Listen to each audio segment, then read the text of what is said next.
Hello po sa inyong lahat. Welcome sa aking channel, lalong-lalo na sa mga bago. Hello po. Sa video ko ngayon guys ay i-share ko sa inyo kung paano kumuha ng BPI card or BPI ATM card. So, una, punta kayo sa BPI branch kung saan nyo gustong kumuha ng inyong BPI card. Then, tatanungin kayo ng guard kung ano yung sa inyo, sabihin nyo na kukuha kayo ng BPI card. Then, bibigyan kayo ng guard ng number na tulad nito. So, kung sirado pa guys yung BPI, I think 9 AM sila nagbubukas sa umaga. So, pag sirado pa, pipila muna kayo niyan sa labas. Pero kung bukas na yung BPI, diretso na kayo sa loob. Kasi sa loob, meron naman niyang waiting area. May mga upuan naman dyan kung saan tayo pwedeng umupo at maghintay. So, ako guys, kumuha ako ng BPI ATM card para sa trabaho ko. Kasi doon nila ilalagay yung aking sahod. Ngayon guys, kung kukuha kayo ng BPI card na hindi related sa inyong trabaho, like gusto nyo lang kumuha para may ATM card kayo, meron siyang maintaining balance guys. Pagkakaalam ko 3,000, hindi na ako sure ngayon. Kailangan nyo muna siyang ma-depositan ng 3,000 pesos.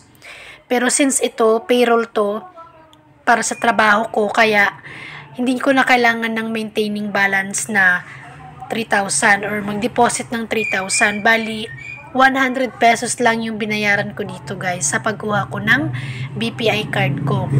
100 pesos lang yung dineposit ko. Kasi naman siya related naman siya sa trabaho. Kaya before ako pumunta sa BPI branch, excuse, sinend sa akin ng HR namin yung letter na ito, yan, para isubmit ko sa BPI. Ito, please tag his account with as close override to prevent the account from closing at zero balance. Please also apply a maintaining balance waiver flag on his account using our company code.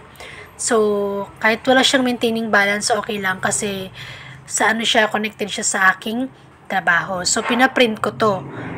So, before pala kayo guys pumunta sa BPI card para kumuha ng BPI branch, para kumuha ng BPI card, dalhin nyo to guys yung letter, paprint nyo kung sinend lang sa inyo, through messenger ba yan or email, paprint nyo tulad nito, and then, magdala kayo ng isang valid ID, then magdala din kayo ng pera. Ako kasi 100 pesos yung binayaran ko, ewan ko sa iba guys. So, magdala kayo ng more than 100 pesos. And then, magdala kayo ng bill ng kuryente or tubig.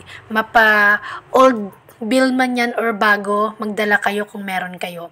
Kasi, nung time na kumuha ko, hiningan ako. Tinanong sa akin kung may dala ba daw ako na bill ng kuryente or tubig. Sabi ko wala kasi nakalimutan ko. Ayun. So, buti na lang, kinonsider ng employee, kaya okay lang. So, kung meron kayo, magdala kayo kung wala kayong bill ng kuryente, pwede yung bill ng tubig. Kung walang bill ng tubig, pwede yung bill ng kuryente. So, kahit yung dati pa ng mga buwan, okay lang yun, guys. Ayan.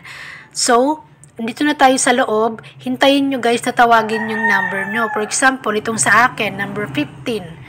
Pakinggan nyo ng mabuti kung kayo na yung tatawagin para kayo na yung sumunod. So, ganito yung eksena sa loob guys. May mga upuan dyan na square. So, maghihintay kayo na tawagin yung number nyo. And then, kapag kayo na yung tinawag, pumunta na kayo dito at umupo. So, dyan, hindi ko na kasi napicturean guys yung mga pinilapan ko kasi nahihiya ko. So, dyan, may mga pipilapan lang kayo guys. I think 3 pages yun. Tapos meron pang iba. Pipilapan lang kayo mga informations. Personal informations lang naman guys. Like, yung complete name nyo. Yung inyong first name, middle name, last name, birthday, birth of place, gender, yung edad nyo, religion, civil status, yung address, yung mga ganyan lang naman guys yung ilalagay, and then paulit-ulit lang. Then, may mga fill upan lang kayo. Yun lang naman yung gagawin sa loob. And then, naalala ko, dun sa sa gilid ng BPI, yung malapit sa pinto, dun sa gilid, meron dong isang machine kung saan tayo magde-deposit. Ayun, pinapunta ako doon. Then, yung 100 pesos, dineposit. Binigyan ako ng parang papel, nakalimutan ko na. Parang papel, tapos nandun yung aking BPI account number. Then, dun sa BPI account number na binigay sa akin, dun ko i-deposit yung 100 pesos. Ito yun siya, guys. Ito resibo na to, yung lumabas na to. Kasi dun sa binigay sa aking BPI account number, yun na yung account number ng aking BPI card. So, pinadepositan lang sa akin or pinalagyan lang sa akin ng 100 pesos. Yun yung parang pinakalagay niya sa bago kong card dun sa gilid ng may machine doon. So since hindi ko alam, kung hindi nyo rin alam guys, magpatulong na lang kayo sa guard. Madali lang naman. And then madali lang siya guys. Hindi ko na kasi picturean.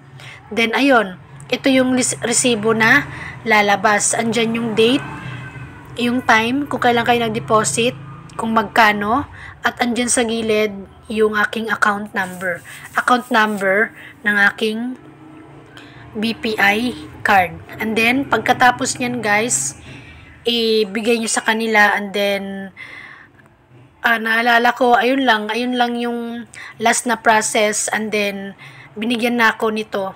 Ito yung tawag nito. Ito na yung ibinigay sa akin, binalik sa akin itong aking inano na resibo, kasi ito yung copy ko ito Then after 1 week, pinapabalik ako para i-claim na nga yung aking BPI card.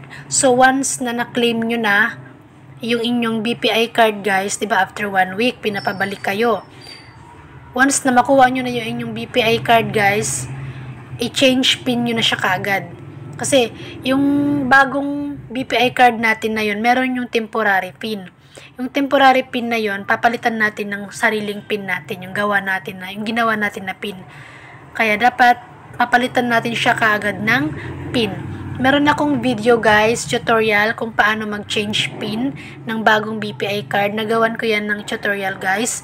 At nagawan ko na din ng tutorial kung paano kunin ang ating BPI card after 7 days, kung ano yung mga proseso. So, hanapin nyo na lang guys sa aking channel, Miss Laher. At ayun lamang guys, yung aking video sa ngayon. Sana after nyo ito mapanood ay alam nyo na at nagkaroon kayo ng idea kung paano kumuha ng BPI card. Madali lang naman guys yung pagkuha ng BPI card Kuha lang kayo ng number sa guard, maghihintay kayo na tawagan yung number nyo, at pag yung number nyo na yung natawag, ay pumunta na kayo dito sa harapan. At ibigay nyo yung letter galing sa inyong company, yung isang valid ID, at yung bill ng kuryente. I-submit yung kaagad sa kanila. Then, titingnan lang naman yan nila at ibabalik din kaagad. Ayan. And then, ang binayaran ko lang dito ay 100 pesos. Yun yung dineposit ko. Yung dineposit kaagad sa aking account number ng aking magiging bagong BPI card. So, ayun lamang guys, yung aking video sa ngayon.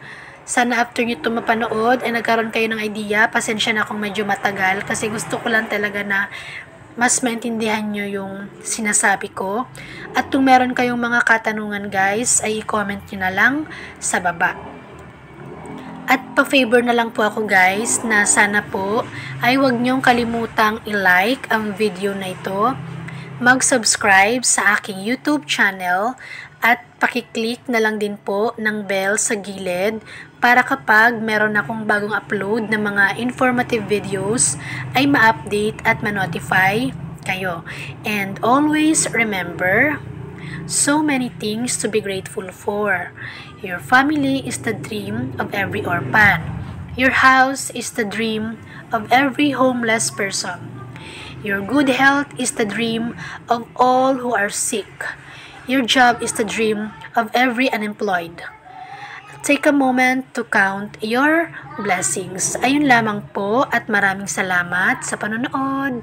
God bless!